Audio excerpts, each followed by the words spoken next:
And if there's somebody out there that like has a boyfriend and like you say, he says, I'm not into talking about that stuff. Say, well, awesome. I'm not into you. Reading one of your books and someone was like, no, flip to the back. Like his number's back there. And I was like, no, it's not. And sure enough, I go to the back and I'm like, how does he do this?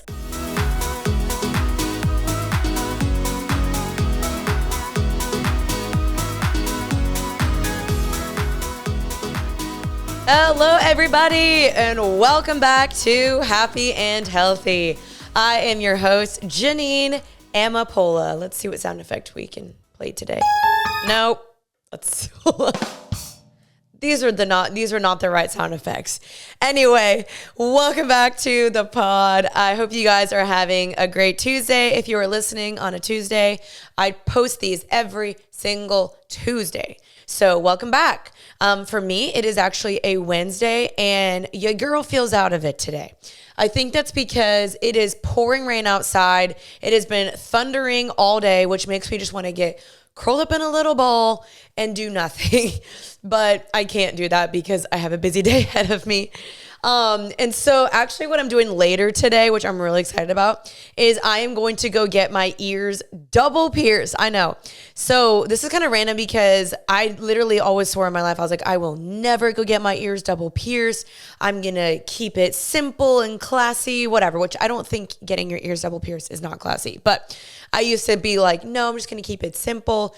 And this company was like, hey, do you want to come get a free piercing at this place called Studs? And I was like, you know what? I do. And I started looking up like Pinterest pictures and going online and like looking at cute little pictures of double piercings. And I was like, I want to do this. And I sent it to my boyfriend. I was like, what do you think about it? And he's like, no, that's hot. Do it. And I was like, all right, I'm doing it. Fat bet. So I'm going and I'm so excited. So check out my Instagram. I don't know when this podcast is going up, to be honest, because we are very ahead of schedule right now. So just so you know, if you go to my Instagram, you will see that I have my ears double pierced. I'm super excited. Also this weekend, I'm heading to San Antonio for a wedding. I'm really excited. I'm going to be going with my boyfriend and some friends. One of my college friends is getting married this weekend. So I'm really excited to be in that. I am part of her house party, which I don't know if you guys have heard about this, but house party is something that I will probably do one day as well. House party is basically honoring a friend that's not necessarily a bridesmaid, but you're still honoring them as someone that you honor, like someone that you're like, I value you. I think you're a great friend. I want you to be honored at my wedding, but you're not necessarily standing up there. So I'm really honored to be a house party for my friend. Her name's Linda and we went to college together. So it's just really exciting. I'm going to be down there this upcoming weekend. This past week though, you guys, I have felt totally out of it. I don't know why. Energy levels ever since last Thursday, it's Wednesday now, since last Thursday, I have not been able to get my energy back up. So I'm trying to figure that out, whether that's food wise or if there's something internally going on. I probably think it's a lot to do with my food because I'm so busy. I have not been very good at my food schedule. Like I told you guys, in the month of April, I have completely cut out energy drinks because I just don't want to rely on them. But April is about to end, which means I have successfully almost completed not drinking energy drinks the whole month of April. Can we get a round of applause for that? Is it this one? Nope. Thank you. Y'all, it was tough, okay? It was tough. I didn't enjoy doing it, but I'm proud of myself. My boyfriend and I both did it. So I'm actually drinking coffee. You'll see me drinking coffee in today's podcast. So anyway, I'm going to figure that out. But this past weekend was kind of crazy. I babysat my nieces and nephews. There's 4 of them for literally 4 days straight. And I had my mom help me out, so I had some help with that, thank God. But on Monday, unfortunately, I did have to go to a funeral, so that was actually pretty sad. And that's something I eventually actually want to talk about in a different podcast, is this funeral and talking about death and eternity and something I've been processing quite a bit, grieving and all the things. And so I'll talk about that maybe in a different episode, but that was something that was pretty sad and hard to process through. But I'm in a better spot now, but that was something that kind of took an emotional toll on me. So anyway, all that to say, I'm in a better spot now. We are about to enter into May, which is so bonkers. I don't know when this podcast is going up, but we will probably already be in May at this point. So for today's episode, I am so excited to let you guys know that I am bringing on Bob Goff. Now, maybe you're like, who is Bob? Who is he? Bob is an incredible author. He's a New York Times bestseller. He has some of the books called Love Does, Everybody Always, Dream Big, Undistracted. He is somebody that I look up to so much in the sense of someone that I see serves people, loves people, does charitable things, does what he preaches. He practices what he preaches. Someone that I'm inspired by, that I'm like, dang, I want to be more like Bob. Bob is someone that I just feel like has made a mark on history. He's left a legacy. And we talked about that in today's podcast. So I wanted to talk to him today about loving people and how do we love but have boundaries? What does it look like to practice what we preach? How do we stay humble? How do we just relentlessly serve people and make a difference and make people feel seen and known and cared for? So I hope you guys enjoyed today's episode with Bob Goff. And you maybe check out his books if you're looking for more examples of loving people very, very well. So I hope you guys enjoyed today's episode with Bob. I think you guys will be blessed by it. And let's just get right into it and bring Bob Goff on. Okay, Bob Goff, welcome to Happy and Healthy. How are you doing today? Hey, thanks a million. Great to be with you. This is good stuff. Yes. So it is an absolute honor to have you on my podcast. I feel like you are an absolute legend in the book world, in the Christian world. Like, seriously, so honored to have you on. Thank you for giving me your time. Oh, I'm really just glad to be doing this. Around here at the house, I'm the guy that takes the garbage out on Monday morning. I love it. I love that you have some normalcy in your life as well. Totally. Well, I'm really excited to have you on just because you are someone that I genuinely believe shows an example of godliness. And you show an example of laying your life down for people and serving people and not putting yourself too high and mighty to where you feel ever out of reach to somebody. And I think that's been a consistent theme in your life that I've seen. And so I'd love to talk to you about that today. But before we get into that, I'd love for you just to kind of give an introduction to my listeners that maybe don't know who you are, what you do, and what you're passionate about. I'm the pastor of a church of 11. It's Sweet Maria and myself, and we made 3 people. And then they married 3 people and they made 3 people. Wow. So that's, I used to be a lawyer by training, but I just bailed on that. I thought it was great. Boy, I enjoyed being a lawyer, but I felt like there was another gear. I feel like for most of us, we have these different gears, different times, and it can be a beautiful, noble thing, whatever we're doing. But then this whole idea of being a new creation. So on one Thursday, I live in San Diego. I commuted to Seattle to work for 27 years. Wow. I'd go up in the morning and I'd come home for supper every night. And I walked into my out of the elevator on the 27th floor of this building downtown Seattle. And the receptionist said, "Who are you here to see?" And I said, "Oh, actually, that's my name right behind you." And I realized I hadn't been at my own law firm for almost a year. I'd go up in the morning, I would do my stuff, but I wouldn't go to work. I'd go to court and then I would run back home. And I realized I just kind of moved on. And so like Cortez, I just burned the ships. I got everybody together in the biggest conference room we had and I quit. I took the key off my ring and I gave it to this guy. I said, "It's all yours, man. You don't owe me a penny." He's like, "Are you kidding me?" And he didn't say kidding, but that's what he meant. And I gave him the ring. I've never gone back. I don't even know if the law firm's up there. Couldn't care less. But that whole idea of being a new creation, to see, like, say, who is it that you're turning into? And I decided I just wanted to be more available. So I started writing books. Because if I made cupcakes to fund these schools of ours, people would die. So if there's a typo or two, no big deal. And so I wrote some books. I put my cell phone number in the back of 3 million books. I remember. And so it's just been such a fun ride, just meeting people over the phone that are talking. It's not because I'm looking for new best friends, but what I want to do is I want to learn and that power of availability. It's not for everybody, including Sweet Maria Goff.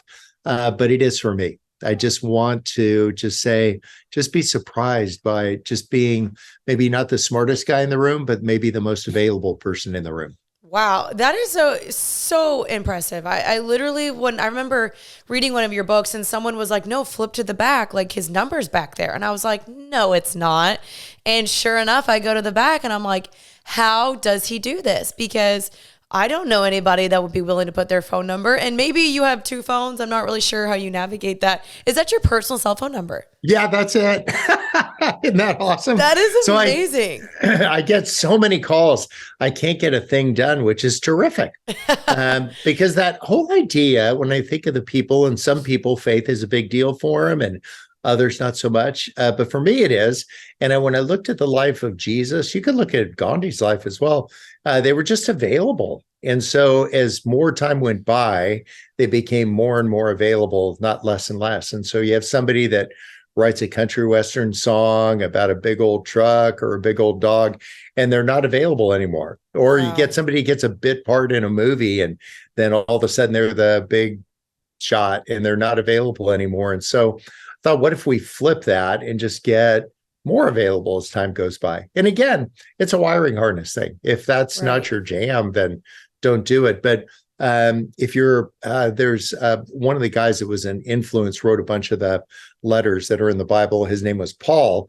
And he said about a buddy, his name Timothy, he said, he's a guy who takes a genuine interest in the people around him. And I think that's been the hallmark of the people that have impressed me the most, is the one, I mean, look what you're doing with your podcast. You're just taking a genuine interest in people. So I would love to be remembered for that. People are known for their opinions, but they're remembered for their love. And I think people are remembered for their availability. That is powerful and very convicting. And that's exactly why I wanted to bring you on my podcast, was because I really do feel like you are someone that does that. And I do want to ask more questions about that. But I just think that's so unique and a very cool statement of yours to be like, hey, I actually live this out. I don't just preach this. I'm not on social media. It looks like you've genuinely lived that out. And I was going to ask you, like, because your phone is probably blowing up all the time. Like, how do you balance being like, okay, I got to get work done. I got to write my own book, because you are constantly writing books. How many books have you written at this point? I think there's 7 of them. Okay, that's amazing. How are you balancing doing your job, but then also trying to like help people that keep calling you? Like, how many calls per day do you think you answer? Gosh, there's been, I think it's like midday now, and I've probably gotten 20 already, 30. Oh my gosh. So, yeah. So it's always just a minute. People just want to check in, and you can let people know. Like if you were to call somebody up and they say, oh yeah, hey, I just have a minute. How can it be helpful to you? And then if they start because they don't know what to do, so they sometimes take a longer way around the bush, and they'll say, when I was an embryo, like, oh my gosh, this is going to take a minute. Yeah. So what I'll do, if people have a little bit longer thing to say, then I'll just say, here's my email. My very cryptic email is bobgoff@bobgoff. See what I did there?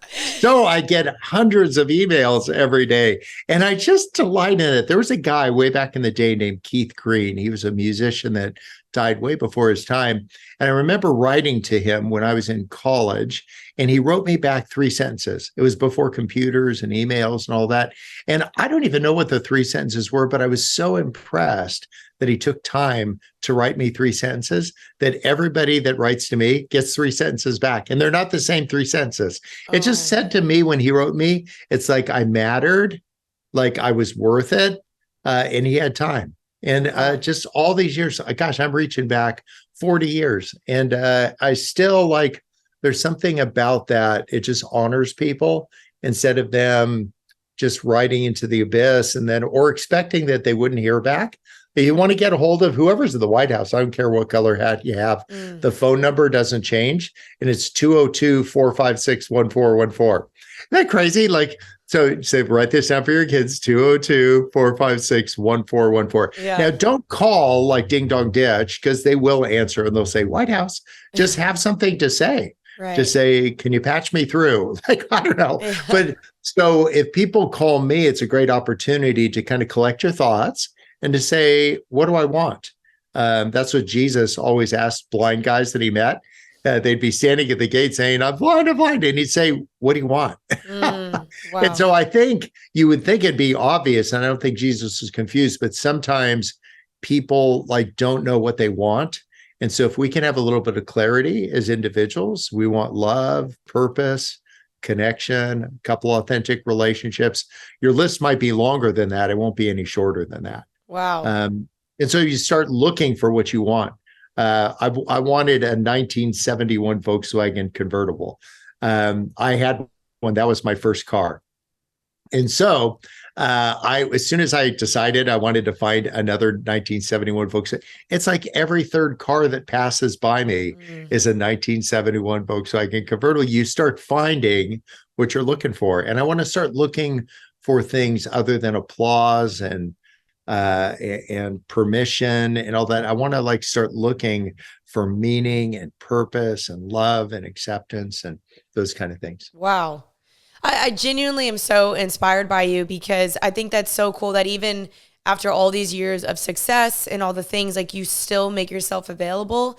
And I think that's something that I want to be as well. As I always want to strive for that as well, of like, I'm sure you get people that they meet you and they're like, oh man, he's not going to want to say hi. He's too busy for me. And then later, maybe they DM you and they're like, I saw you at the store and I didn't want to bother you. And maybe you're like, no, like, come say hi. And like, that's how I feel. I'm like, I don't want to be too busy for people. And yes, like, we all have the same 24 hours on a day, which is something I want to ask you about, is boundaries at some point. But like, I just think it's so cool, your humility to be like, I am no greater than you just because I've written a New York Times bestseller multiple times. That is such a testimony to you. So thank you for doing that. I'm kind of learning things along the way from people that have been like really cool to me. I remember I wanted to meet the Dalai Lama because I thought, like, I mean, he's the leader of a billion people. You might as well get to say hi. And so I wrote to him. I said, could we meet? And he wrote back and he said, yes. Wow. Is that crazy? So we did. That. And I didn't post a selfie or anything. There's just something really beautiful. We were in this room together. And when somebody walks by and they look in a room to see who's there, this guy walked by and he steps back like in reverse. He does this double take, boom, lands right on his face. Oh, and he's God. Like, because this is a deity to many people. And so like the Dalai Lama looks up, he says, that happens to me all the time. I just thought I didn't know what to say when he walked in. And I just talk about reaching for the stupid shelf. I said, so do you have any kids? And he said, like, not this time. I love your humor. I love your confidence just to ask people the candid questions of maybe something no one else would ask. That's so amazing. So at what point, like, did you realize, like, I'm an author? Like, were you writing books in law school, or did you transition out and then you were like, what do? I want to write. Like, what was that transition period into becoming an author? I didn't know how to off. I know that's how to work, but I was a lawyer, and then I wanted to kind of found myself spending a weird amount of time helping rich people like sort out money between them, which is an important function. It just doesn't need to be my function. Yeah. And so I started thinking of my career more like fundraising, because like if I, was to open a bake sale or something, people would die. But if I could like write a book, then it would actually be a contribution. It would be something that would be lasting. And so I just started writing a book. A publisher, Thomas Nelson, said, will you write a book? I said, I don't know. Will you build a school? I told them I'll trade you one book for one school. Wow. And they said, well, how big's the school? And I said, all right, 1,000 child soldiers in northern Uganda, 100 teachers. And they said, big school. I said, big book. I made him pay me in advance because I didn't know if it would totally suck. And then it worked. And we ended up, we're 13 years later, and we're running the school on the royalties from the book. Isn't that crazy? So I learned that instead of asking people for money, like we have with Love Does a fundraiser once every 20 years, whether we need to or not. So we just had one in the early 2000s. And then we had one about 6 or 8 months ago. But other than that, we just want to be friends. And so I found out that I could write books. And so if that makes me an author, then awesome. But I just really like the idea of writing books. And I really like the legacy piece to that too. Think about for yourself, if you think of a triangle, like a pyramid. You could say the bottom left hand portion of that. Think of that as being like all of your capabilities, like the things that you do that work. For me, was being a lawyer, and maybe somebody else is a plumber or doing something honorable, planting crops, picking crops. So these are your capabilities. Then the pointy end of the triangle is the life you want to lead, like a life that encourages people, that has this cadence between work and rest. And then the bottom right-hand corner is the legacy you want to leave. And so I've moved from the bottom left, which is what I'm capable of doing, to the life I want to lead and the legacy I want to leave. Wow. And so that just helps me when things come my way, things come your way. I don't think like, will it work? I think, will it last? Because I'm thinking legacy. So if it's just something that'll work, like pet rocks worked for a while until they didn't. And people said, it's $30, it's a rock. So I don't want to just do things that'll work. I'm just like thinking a little bit more on lasting impact. And so for most of us, we get about 27,383 days, give or take. More if you eat broccoli and less if you eat Pop-Tarts. So with the days that we have, what do you want to outlast you? And I found like books are a great way to just kind of record things I was thinking for my great-great-grandkids and all that. So even though I've got you by some laps around the sun, as you're continuing to do legacy kinds of things now for you and the people you love, I think it would just make a really lasting impression on them later. I absolutely love that. That is so cool. Were you always this giving and like charitable, or do you feel like you learned this from your parents, or like at what point? Because I think that's the way that I would recognize you as, is like, yeah, he's a very giving, serving person. Were you always like this? At what point did you learn this? How did you become this type of person? Yeah, I think we all change gears. I bet it happened to you. Like as you're figuring out what's my identity. First, you have an identity that's like very much attached to your parents. Or whoever it was that were raising you. And then that identity starts morphing. You realize, actually, I'm not my mom. I'm not my dad. I'm me. And so that sometimes it's really awkward adolescence when you're figuring out like, wait a second, I'm not you and you're not me. I'm me. And to say, so who's me? And so I think working through that, most of us are either a reflection of or reaction to the people who are closest to us. So I've got a question for you. Did you know Jesus, he asked 307 questions. He only answered 3. Is that crazy? That in 3 is years. Crazy. 1 a year. So are you a reflection of or a reaction to the people that were closest to you? I feel like it could be both though. Yeah. It doesn't have to be. It's not binary. You can say, I'm like my parents were just very caring and all that, but pretty conservative. They're pretty close to the vest. Like we didn't talk about emotions a lot and all that, which isn't an indictment. It's just they were great. They were like me. They were amateurs at it. And so I'm a reaction to that. So I talk about it a lot because I want to like live there.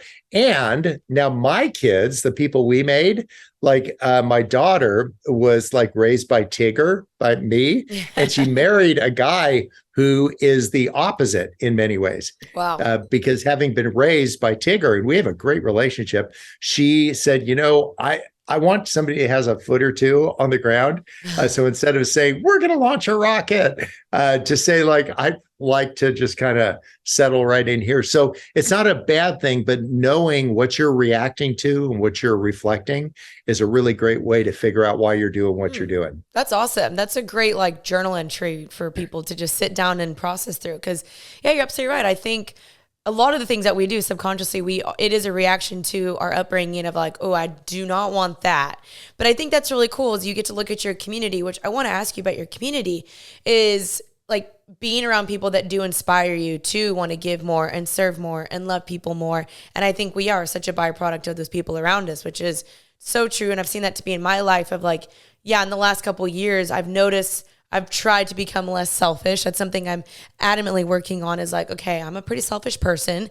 How do I become less of that? So let's surround myself with more people that are giving. And I think that's why I love your book so much, is that it really does challenge me in that. And so thank you for being a leader in that. I think you and I probably will never get out of this loop of selfishness, because that's just kind of in the DNA that we're like self-preservation. And but what I found when you write books in particular, if you look at a class picture, remember like high school, there you are with everybody else. What you do is you find yourself first to see, are my eyes closed? Is my mouth open? Somebody put some bunny ears behind me. So once you find yourself, then you can look at everybody else. But until you find yourself, you don't look at anybody else. And so what I would say is find yourself, figure out how are you wired from the factory? What are the influences you're like? What are you reflecting and reacting to? And you don't have to be a negative reaction. You can be like a beautiful, positive, alternative reaction to what's going on. And then what I'm aiming for is being safe. I just want to be Switzerland. That's not being, I just want to be, give me a bar of chocolate and a bobsled. I just want to be like safe person. And then the crazy thing is, the people that are on this side of whatever issue it is, they feel safe. And the people that are on the other side feel really safe. And so this isn't just a lesser version of what some of the things that Jesus was talking about. That's the greatest expression of to just be safe. It doesn't mean that I don't have opinions about things. I just leave my opinions in the thought bubble. Yeah. I don't let them get out. I just go, wow, that's crazy. Like literally, that's crazy.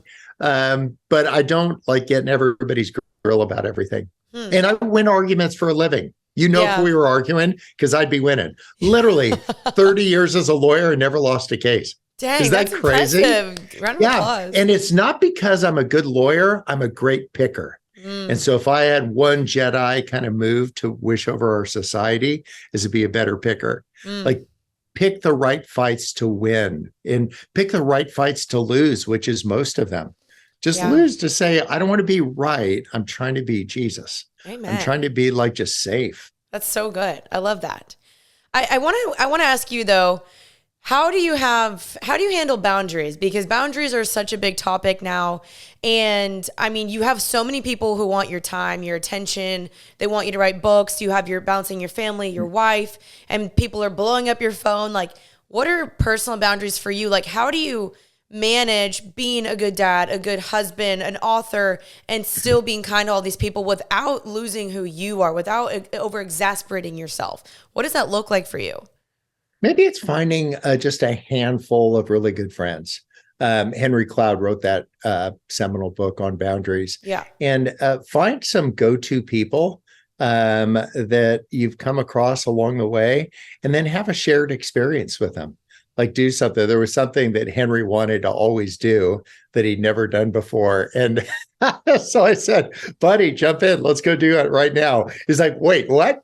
So that the joy that comes with a shared experience. And if you share some experiences with people, then when things inevitably, you'll have some setbacks, some headwinds in your life, you'll know who to call. Right. You'll know some people like that you've had to share. But if you keep it really surfacey, like you're just snorkeling in the top 2 feet of your relationships with people, then you don't have the backup. You don't have the shared experiences with people when you really need to do a little shipwreck diving.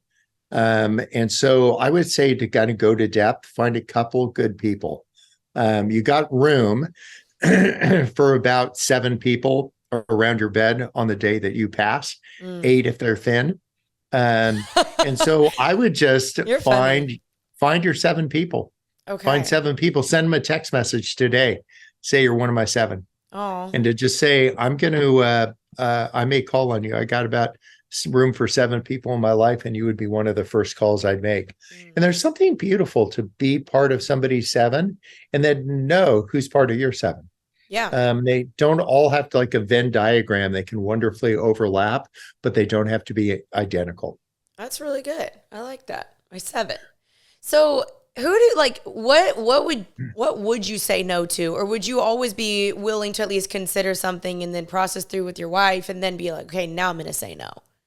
Oh yeah. So even yesterday, somebody called to say, hey, I've got a podcast and who you jump on. And this is a person that's like kind of shows a lot of acrimony in the world, and good enough guy. But he's kind of known for just raising a lot of Cain. And so instead of saying yes to that, I said, hey, what if we go have a Subway sandwich? Oh, wow. What if we just go have a sandwich, break some bread, we'll pound some carbs together. And so that seemed like a smarter way to do this than to have the people that would trust me affected by somebody who has a history of being kind of all over the map and sometimes being really harsh on people. And so I'm not afraid of him being harsh with me. I think what he's trying to do is maybe find some new people to draw close. And so it'd be better to have a sandwich than to do a podcast. Does that make sense? Absolutely. So just being picky and to say, I would order off the menu. Like sometimes people say, do you want to do this? And then I would say, hey, you know what? That doesn't blow my hair back, but this would be something that actually would do it. I stopped making appointments with people. So when people call up to say, can we have coffee or can we do? And what I do is I tell people the arc of my day. I say, this is what I'm going to do today. And I just let them intersect it. If you want to do that, I'm going to be over here about this time and I'll be over there about this time. And then anybody who calls, I'll say, this is the arc of the day. A lot of Wednesdays I spend at Disneyland, 2 to 4 on Tom Sawyer Island. So I just tell people where I'm going to be, because what I found is that making the appointments were making me like tip over because I was spending so much time. Do you want to have coffee? Sure. Right. Where, when, how, black, cream, like, and it's not a bad thing. I would just rather tell people where I'm going to be. And I kind of tip from that by watching the way Jesus did. So he met some people and he said, so where are you going to stay? He's like, I can't say. Where are you going to go? What are you going to do? He's like, can't say. But he did say, come and see. So I'm really keen on that idea of just come and see. Let's be part of this adventure together.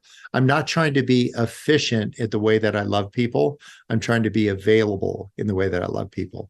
And availability ended up conflicting in terms of finding balance in my life with appointments. And there's nothing wrong about them. It's a great way to organize one type of day, but I want to say there's another way to organize a day, which is to tell you everywhere I'm going. And then if you want to show up, awesome. That's really cool. I think that's something that I've really struggled with, is that I want to be a woman that is known for serving and helping people and loving people.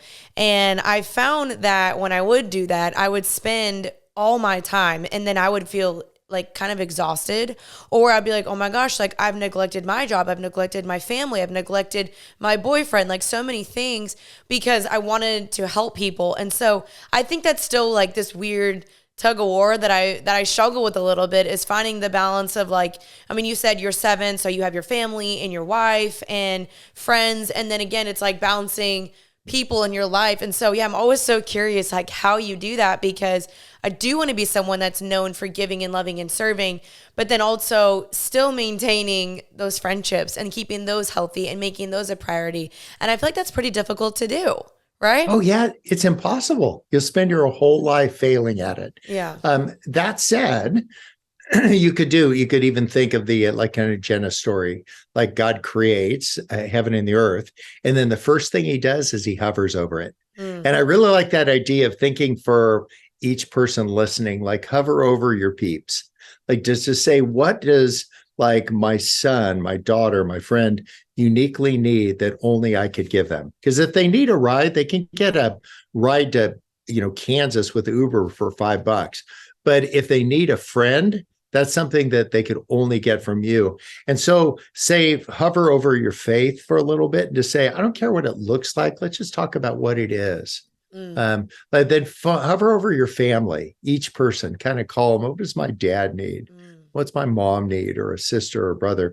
Hover over your friends to say your closest friends, those you're 7, and to say, what do they uniquely need? So faith, family, hover over fun for a little bit and to say, what do I need to do to just kind of make a difference and like just unstring the bow for a moment, just have a little fun with some friends. Faith, family, fun, finances. to say, let me hover over my finances here. Am I kind of freaked out about how to make rent and what changes can I make as I hover over that? So I would just go everything that starts with an A. F, faith, family, fun, finances, philanthropy, if you can't spell, a Ferrari, if you want one, like, but just find a way to just kind of check in on the most important things in your life and then say, okay, let's go do this day. So And I think cool. there's a beautiful thing. So some people in their faith expression, they have what's called a quiet time. And I don't. Mine are super loud. I just think about like everything I learned the day before. And I want to say, okay, I know it sounds right, but is it actually true? And so what I'll do is I'll dive into all the resources that are available to me to see if those things that somebody said or did or thought.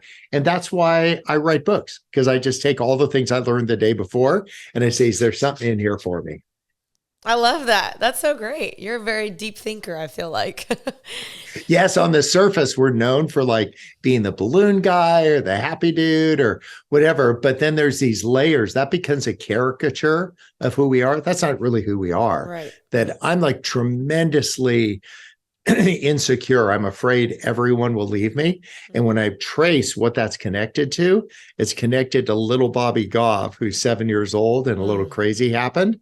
And so, and it happened to everybody. But I then made up a story to explain the crazy I didn't understand, because at 7, you don't have the tools. And then I made rules to surround the story. So because the story is everybody's going to leave, the rule is don't go deep with anybody.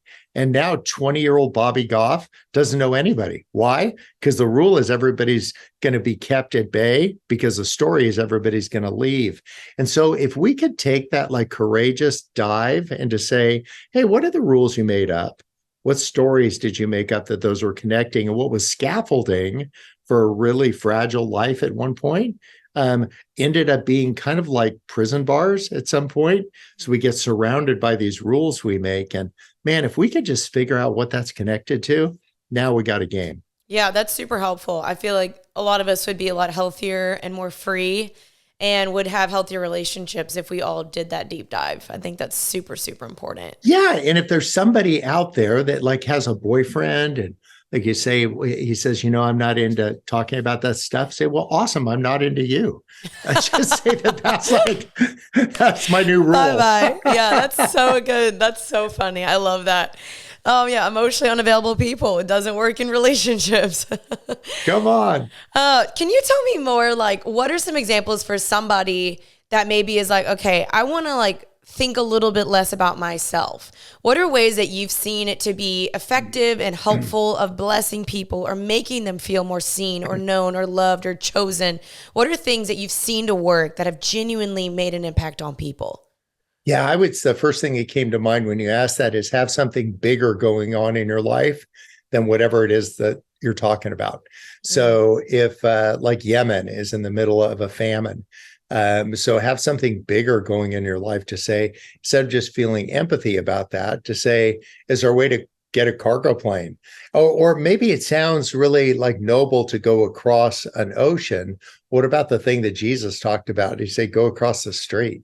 So do you know your neighbor? Like we're surrounded. I got one over here and over there and across the way. And some of my neighbors are weird. I don't know about you, but Yes. I got some pretty weird neighbors. And the crazy part is that's what they think about me. Right. I know my neighbors think the same thing. I know, she's Yeah. nuts. I fly the flag of Uganda over my house.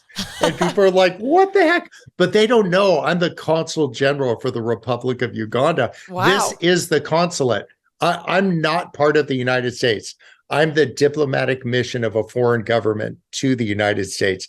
Now, it looks like every other house on the block, but it's not. If they understood what the flag meant, then they'd understand there's a bigger story there. And so I guess what my pitch is to say, what if you took a genuine interest in the people around you, knowing that they're going to misunderstand you? You can't do anything about that. But what I'm going to do is I'm going to take a genuine interest in trying to understand them a little better. That's so great.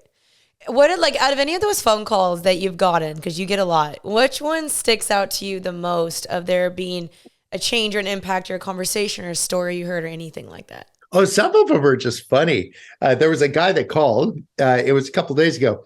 And I said, hello, it's Bob here. And he said, hey, listen, I'm calling you because I want to help you out. I'm like, awesome. How? He said, well, I'm Jesus. And I've returned. And now the caller ID said his name was Matt. But I'm like, I don't know what to say. Like, how was the trip? Yeah, I'm dead. Hey, Just bump the Trinity for me. But he's a guy that was really well-intentioned. He's just working out some stuff. So I don't want to make him feel small. I don't want to make him feel, but I also don't want to encourage that. And so I just told him, thanks for calling. And so what if we could do this idea that we're known by our kindness? Some of my friends, where they talk about faith a lot, they talk about a verse that Paul wrote. He said, be ready to make a defense for the hope that's within you. And it sounds like they want to like lawyer up and be Jesus's lawyer. But if you keep reading, he says, do it with kindness and respect. And so if we can just interact with people with a little bit more kindness and respect, I'm just trying to do that. I'm not trying to be right anymore in the conversations. And I'm not trying to presume things.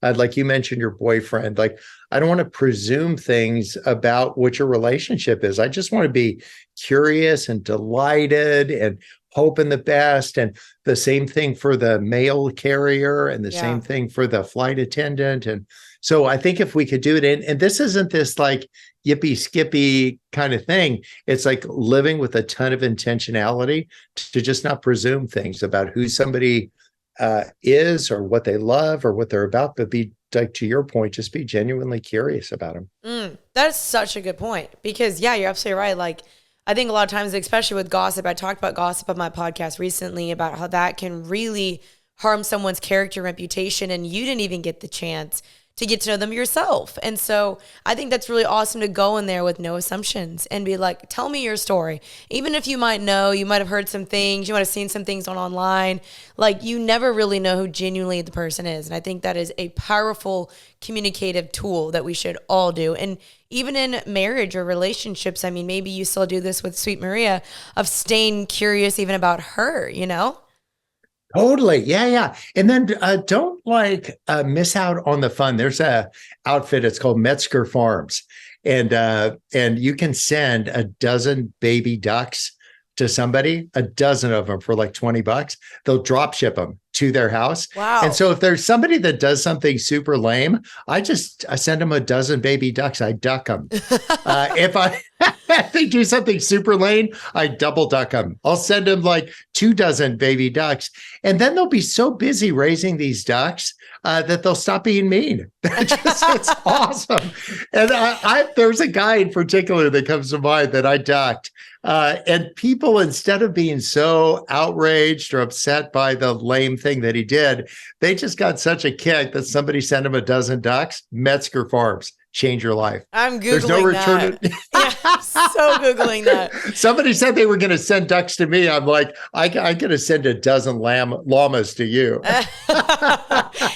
Ducks so last funny. for like 6 weeks before they fly away, but llamas are forever. Oh, yeah. Oh, I hope no one sends me a llama. I would be pretty upset. Oh, man, that's great. Okay. So to close out, a question I want to ask you is, how do you use, you use your platform a lot to help people, and a lot of people know you and they have your phone number. How do you maintain a humble heart, behind the scenes? What does private times for you look like in remaining humble? I know you have your friends and everything that probably keep you in check, but how do you not let this all get to your head?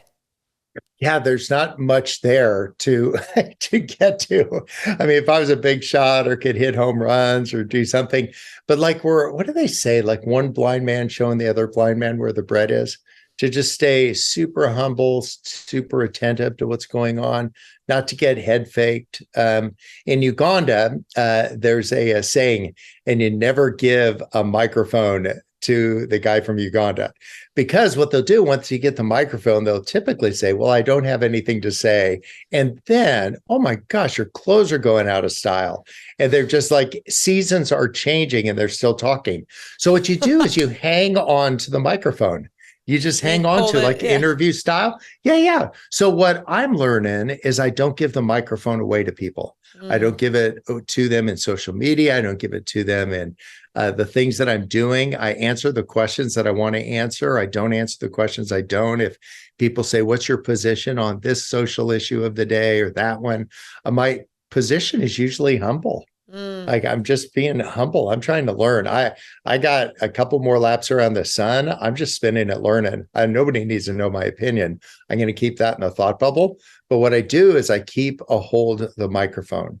And sometimes we've given the microphone away. We've given it to loved ones, old boyfriends, old girlfriends, bad teachers, whatever it is, pastors. But we've given the microphone away, and I want to hang on to the mic. That's really good. I've never heard that before. I like that.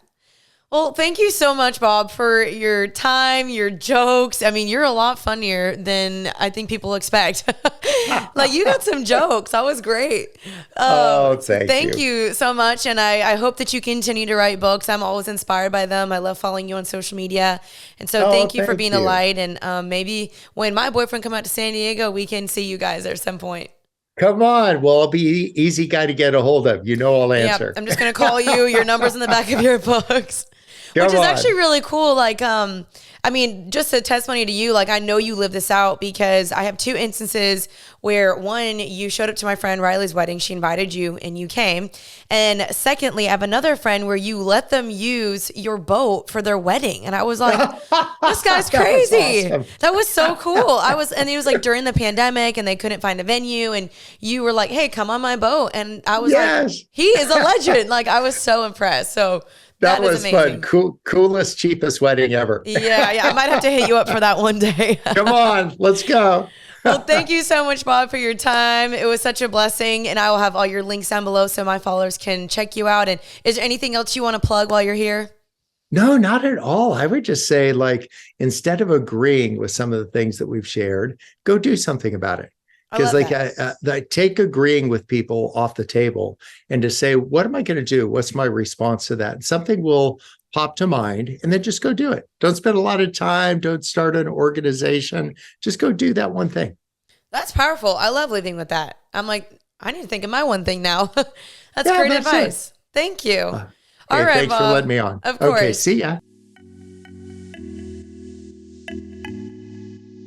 Okay, everybody, that was today's episode with Bob Goff. I hope you guys enjoyed that conversation. He is so funny. Like, I didn't expect him to be as funny as he is. So I hope you guys enjoyed just getting to hang out with us and hearing this conversation. I know that I definitely leave feeling more inspired, more motivated, and just ready to go and make a difference. I think the same thing with me is like, man, I want to leave a legacy. I want to bless people online and offline, and I want to practice what I preach. And so I want to be someone that can be interruptible, someone that's not too busy for somebody, or that's like, no, leave me alone. I'm busy. I have my plans. And that's something that I genuinely think I used to be. And I've made so many strides to work on that, but I definitely think there's always more room for growth. And so I want to be someone that's known for that. And I genuinely think Bob Goff is a great example of somebody that's doing that well. And so maybe check out his books, check out any other podcasts he's on, follow him on Instagram, because I do find him to be someone that is very inspiring online and offline. And so I hope you guys enjoyed today's conversation and you feel also fired up to go and make a difference in the world. So yeah, just thank you guys for listening to today's episode. You guys can watch this on Spotify and YouTube, but you can listen everywhere that you can listen to podcasts.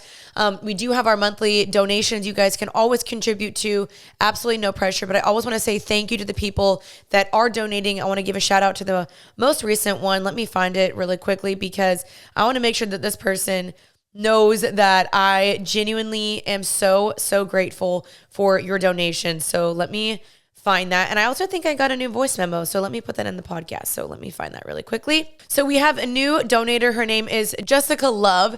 Thank you, Jessica Love. She is donating now $5 a month to Happy and Healthy. Thank you guys so much from the bottom of my heart. Again, this helps me pay my team, pay for all the subscriptions that it does cost quite a bit of money to have a podcast successfully running and performing well. So thank you guys.